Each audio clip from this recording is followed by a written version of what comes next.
देखो dear student, आज हम चैप्टर नंबर 4 का लास्ट फाइनल टॉपिक पढ़ेंगे कि आवेशित चालकों का संयोजन। आवेशित चालक लेना है, आवेशित चालक गोले लेने हैं और उन आवेशित चालक संयोजनों को जोड़ना है। संयोजन, आवेशित चालकों का संयोजन एवं आवेशों का पुनर्वितरण आपके रहेगा। तो देखते हैं कि हेडिंग आपके है कि आवेशित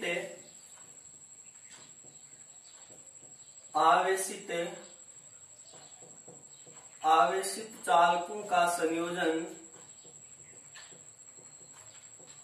आवेशित चालकों का संयोजन एवं आवेशों का पुनर्वितरण, एवं आवेशों का पुनः वितरण। आप इस हेडिंग से आप क्या करोगे, डायग्राम बनाओगे कि आवेशित चालकों का मैं क्या करूंगा कि मेरे पास दो आवेशित चालक गोले लूंगा ए और बी, जिनकी त्रिज्या क्रम से R1 R2 होगी, जिन पर विभव क्रम से V और V1 V2 होगा, आवेश Q1 Q2 होगा और धारिता C1 और C2 होगा। पहले संयोजन से पहले और फिर क्या कर दूंगा, दोनों चालक गोलों को जोड़ूंगा। चालक गोलों को जोड़ने पर धारिता में कोई प्रभाव नहीं पड़ेगा, लेकिन आवेश चेंज होगा और उनके विभव में भी क्या होगा, परिवर्तन आएगा। अब देखते हैं किस प्रकार। पहले मैंने दो चालक गोले लिए। ये मेरे पास चालक गोला, मैंने मान लिया कि ये मेरे पास कोई चालक गोला है, ए है, इस पर आवेश प्लस आवेश है, कोई दिक्कत नहीं, चालक गोला ए है। इसकी त्रिज्या कितनी हो गई मेरे पास R1 और इस चालक गोले को कुचालक स्टैंड से क्या कर दिया, मैंने जोड़ दिया। किस स्टैंड से, कुचालक स्टैंड से क्या कर देता हूं मैं, इसको कुचालक स्टैंड पर इसको रख दिया। इसका आवेश आपके पास Q1, धारिता C1, विभव V1 है। इसी प्रकार दूसरा आपके मैं चालक गोला लूंगा R2। दूसरा चालक गोला कौन सा रहेगा आपके पास, R2। इस पर आवेश प्लस प्लस, आवेशित चालक गोले तो आवेश कहां रहेगा, पृष्ठ पर। इसका आवेश Q2 रहेगा, धारिता C2 रहेगी और विभव आपके पास क्या रहेगा, V2। और इस चालक गोला कौन सा आपके पास B है, ये A है और ये B। इसको भी मैंने किससे जोड़ दिया, कुचालक स्टैंड से।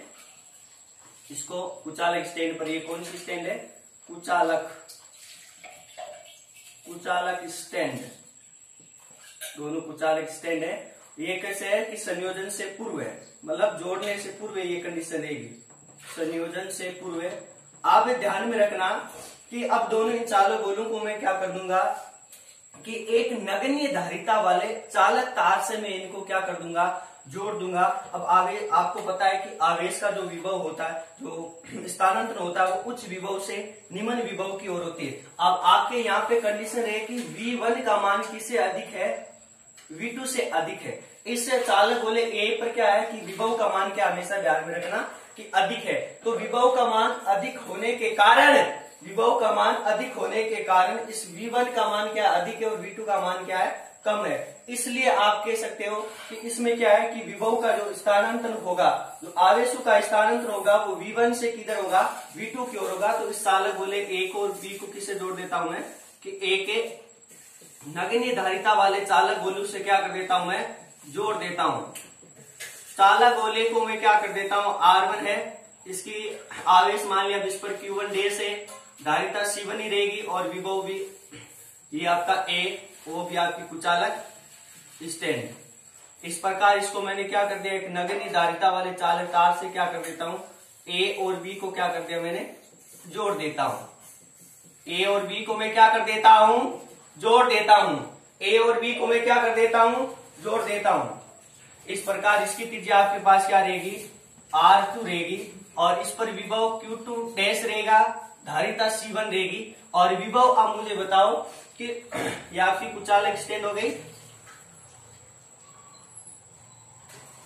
और इन पर मैं अब क्या कर देता हूं, दोनों को कुचालक स्टैंड हूं, ये कुचालक स्टैंड है और ये कंडीशन हो जाएगी कि संयोजन के पश्चात, संयोजन के पश्चात अब आपका इसका V1 का मान क्या अधिक है, तो आवेश इस A विभव से B विभव तक तब तक स्थानांतरण होते जाएंगे जब तक दोनों चालक गोलों पर क्या नहीं हो जाए कि विभव का मान एक समान नहीं हो जाए।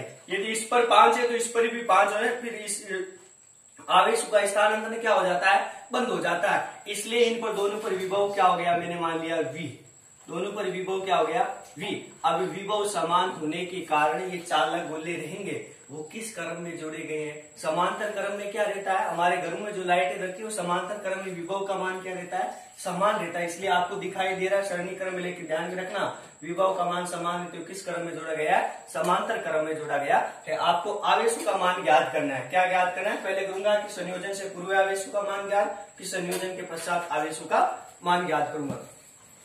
तो आगे होगी बात समझ, आपके डायग्राम अच्छी तरह से सभी के समझ में आ गया हो। अब संयोजन से पहले आपके पास ये इस Q1 लिखूंगा कि संयोजन से पूर्व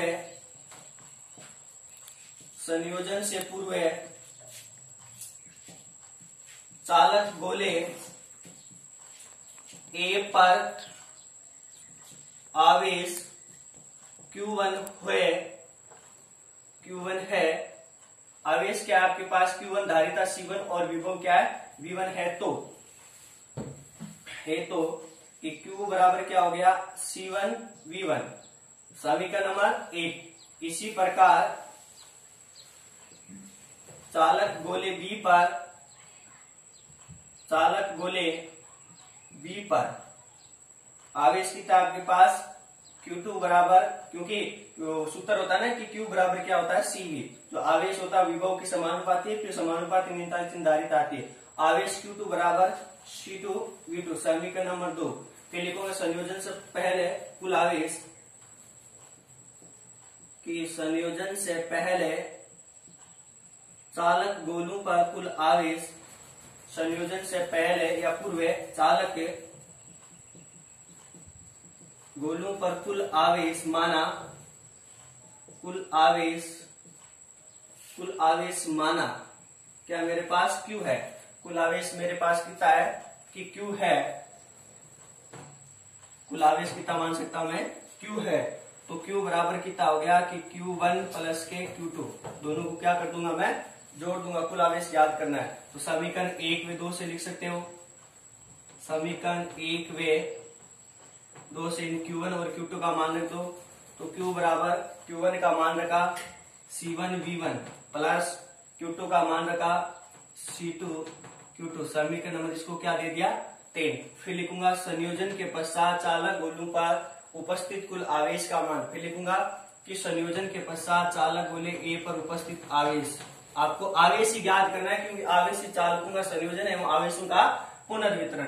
तो संयोजन के पश्चात चालक गोले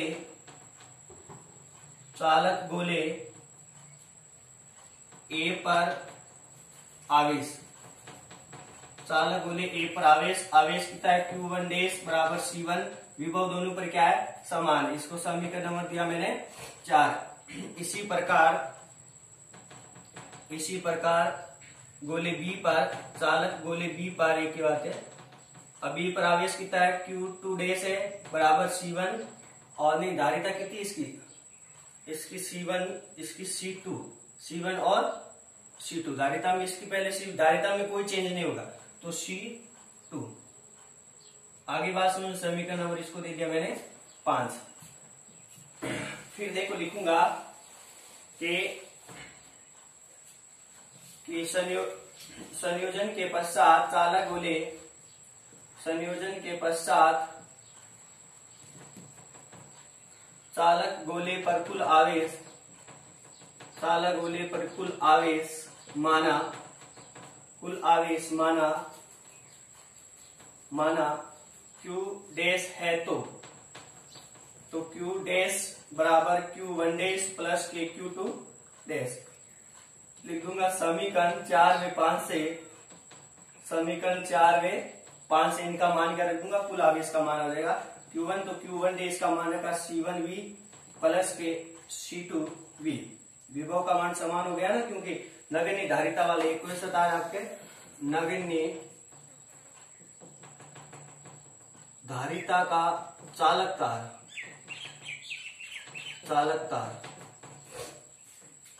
नगण्य धारिता का आपके चालक तार है।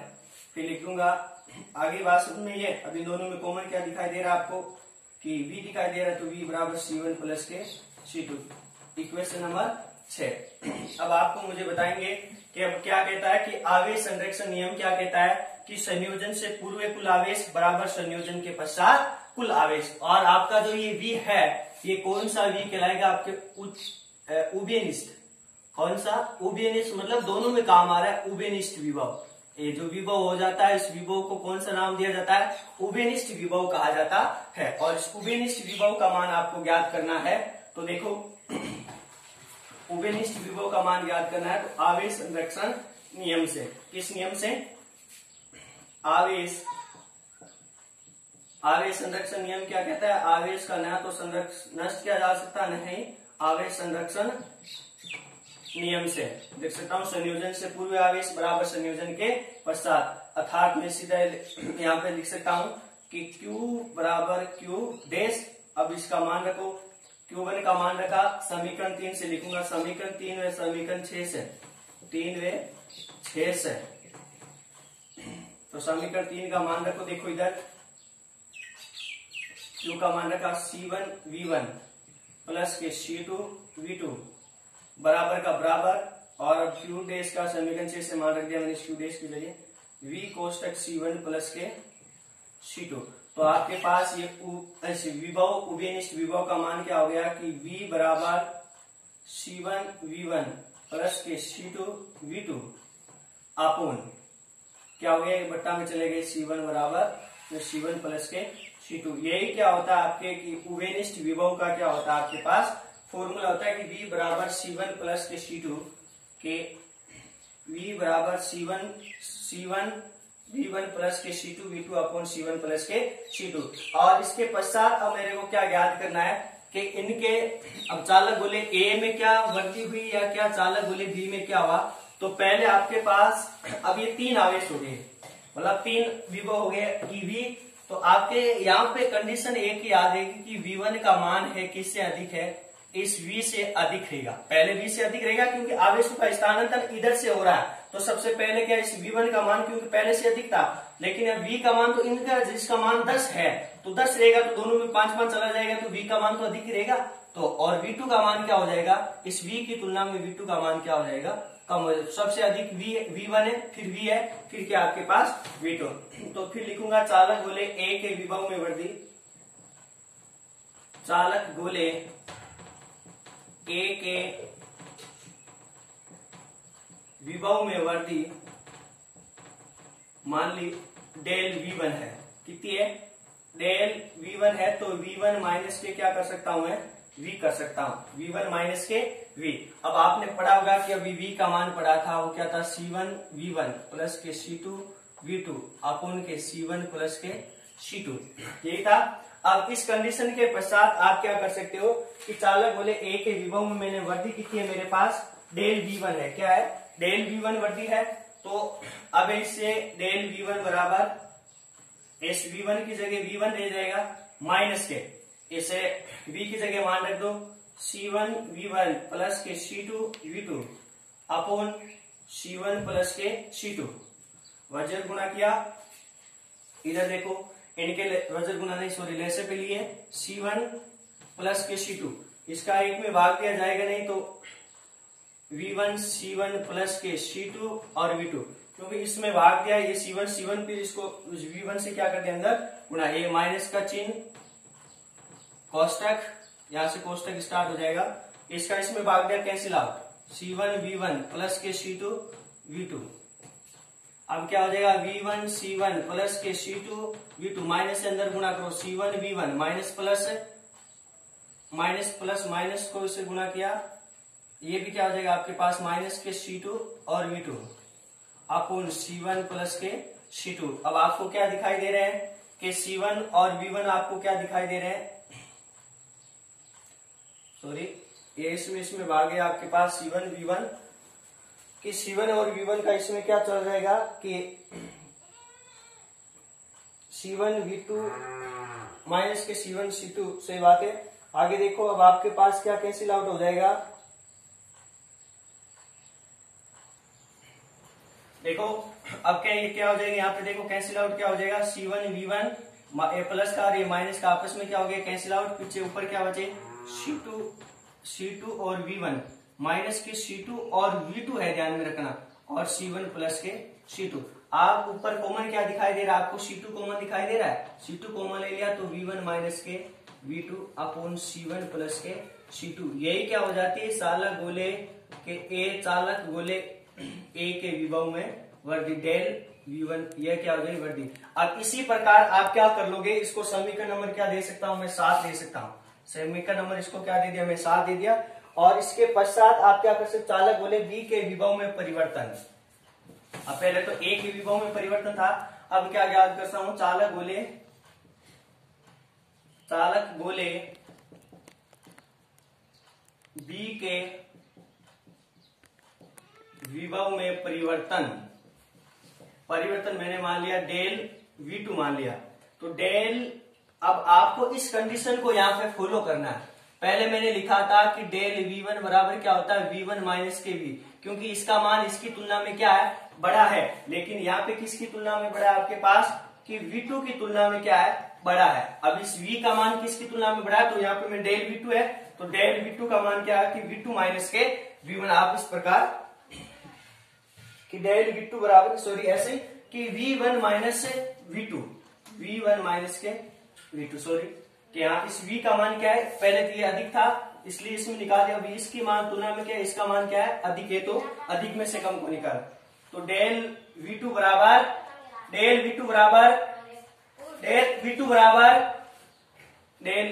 इस V का मान रखा, इसमें V का मान रखा C1 V1 प्लस के C2 V2 upon C1 plus के C2 माइनस के V2।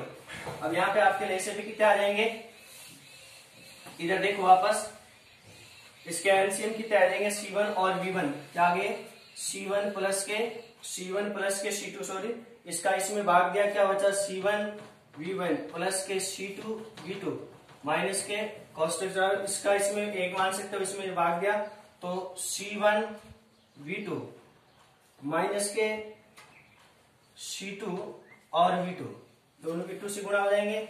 फिर देखो इसको अंदर गुणा किया C1 V1 प्लस के C2 V2 अंदर गुणा किया, प्लस को माइनस से किया, आगे बात समझ में। अब देखो यहाँ पे आपके क्या हो जाएंगे, क्या क्या कॉमन है C1 V1 और C2 V2, ये प्लस का और ये प्लस का C2 और V2, तो उसके पश्चात आपके माइनस के C2 V2 आएंगे, ये भी किस में आ जाएंगे आपके पास, ये इधर किस में आ जाएंगे कि प्लस में, तो किस में आ जाएंगे आपके पास माइनस में, तो C2 V2 से आपके क्या हो गया कैंसिल आउट हो गया, क्या हो जाएंगे आपके पास कैंसिल आउट, और ये क्या बच गया आपके पास C1 प्लस के C2। तो इधर देखो वापस आप ऊपर क्या बच गया आपके डेल V2 बराबर C1 V1 माइनस के C1 V2 upon C1 plus के C2, डेल V2 बराबर इनमें कॉमन क्या दिखाई दे रहा है, ये आप क्या हो जाएंगे कि C1 क्या दिखाई दे रहा है आपका कॉमन दिखाई दे रहा है C1 ऊपर, तो V1 माइनस के V2 अपॉन C1 प्लस के C2। इक्वेशन नंबर इसको क्या दे दिया मैंने 8। फिर लिखाऊंगा, अब इसके पश्चात लिखूंगा कि चालक अतः विभव में परिवर्तन का अनुपात याद करना है। क्या याद करना है कि विभव में परिवर्तन का अनुपात कितना हुआ, विभव में परिवर्तन का अनुपात, अब अनुपात याद करना है तो del V1 upon del V2, भाग ही लगेगा अनुपात का del V1 upon del V2। तो अब आपका पहले V1 का मान रखो, ये रहा कि C2 कोष्टक V1 माइनस के V2 अपॉन C1 प्लस के C2। अब यहाँ पे ध्यान में रखना ये भाग में है, भाग में तो मैं इसको किस में कर रहा हूँ, एक बार गुणा में कर रहा हूँ, जो ऊपर है ये अंश में था, ये काम चला गया ऊपर चला जाएगा, और ये क्या आ जाएगा गुणा में कर दिया ना, विपरीत कर दिया V1 माइनस के V2, C1 से C2 क्या हो गया आपके पास कैंसिल आउट हो गए, सही बात है या नहीं है। और फिर बच क्या गया आपके पीछे देखो, C1 से C2 कैंसिल हो गए, तो पीछे क्या बच गया आपके पास कि del V1 upon del V2 बराबर क्या बच गए C2 कोष्टक V1 माइनस के V2 upon C1 कोष्टक V1 minus के, और V1 माइनस के V1 से आपके क्या हो गए, कैंसिल आउट हो गए, कैंसिल आउट हो गए। तो del V1 upon del V2 बराबर क्या हो जाएंगे, C2 अपॉन C1। अब आपका जो विभव का अनुपात है, अब आपको यहाँ पे न्यूमेरिकल क्वेश्चन भी हो सकता है कि आपको विभव का मान दे दे और धारिता का मान पूछे, विभव का अनुपात दे दे 2:3 दे दे। यहाँ से न्यूमेरिकल क्वेश्चन बन जाएगा कि विभव का अनुपात आपके पास 2:3 है, तो धारिता का अनुपात इस सूत्र से आप ज्ञात कर सकते हो कि धारिता का अनुपात क्या आएगा, विभव के अनुपात के विपरीत आ जाए। तो विभव का अनुपात कितना हो जाएगा, 3:2 हो जाएगा। या ऐसे भी लिख सकते हो कि डेल V1 और डेल V2 बराबर C1 माइनस के C2 ने C1 अपॉन C2 यूनिवर्स, ये क्या हो जाएगा, इसके विपरीत हो जाएगा।